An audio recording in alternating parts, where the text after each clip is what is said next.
আসসালামু আলাইকুম। আশা করি সবাই ভালো আছেন, আমিও ভালো আছি। যে যেখান থেকে দেখতে আছেন দেখতে থাকেন। খিচুড়ি পাকাইতেছি পোলার চাইলের। তার খিচুড়িতে কি কি দিছি? পেঁয়াজ কুচি দিছি, তারপরে আদা রসুন দিছি, ধনিয়া ফাঁকি দিছি, তারপরে হলুদের ফাঁকি, মরিচের ফাঁকি,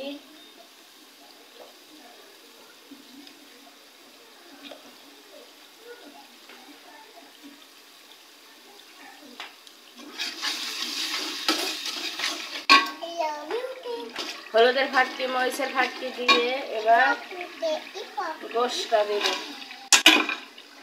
এই যে গোশ দিছি, এবার গোশটা কষিয়ে নেব সুন্দর করে।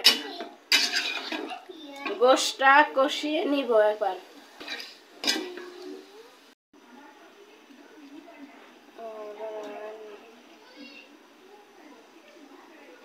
এখন আমি একটু নাড়াচাড়া দিয়ে দেখি গোশটা কেমন হয়েছে।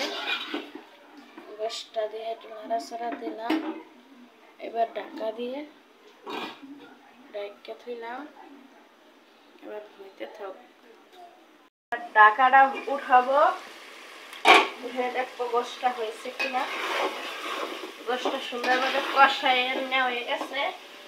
এবার পোলার চালের খুদ আর ডাল ধোয়া চালটা এইটা দিয়ে দেবো,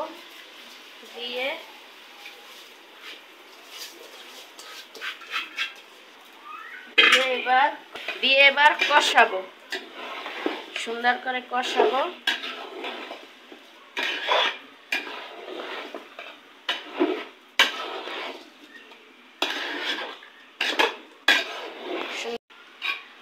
শরীরটার পানি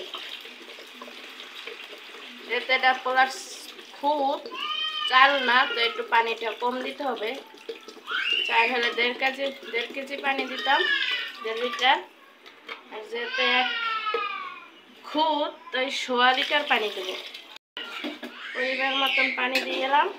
এবার সুন্দরভাবে করে ঢাকাটা দিয়ে দেব। দেখি খিচুড়িটা কেমন হয়েছে।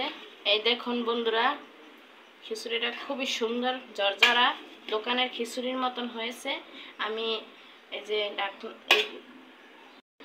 এর ভিতরে আমি 2-3 বার লাড়া দিছিলাম, আধা ঘন্টার মতন চাপা দিছিলাম। দেওয়ার পরে হয়েছে সুন্দর হয়ে গেছে, ঝরঝরা সুন্দর একটা খিচুড়ি হয়েছে। এই দেখেন দোকানের মতন ঝরঝরা হয়েছে খিচুড়িটা।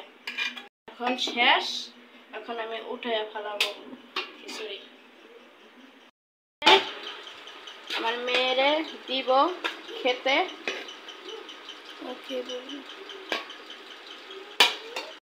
মজা হয়েছে? অনেক মজা হয়েছে, দোকানের মতন। এই তো খাও।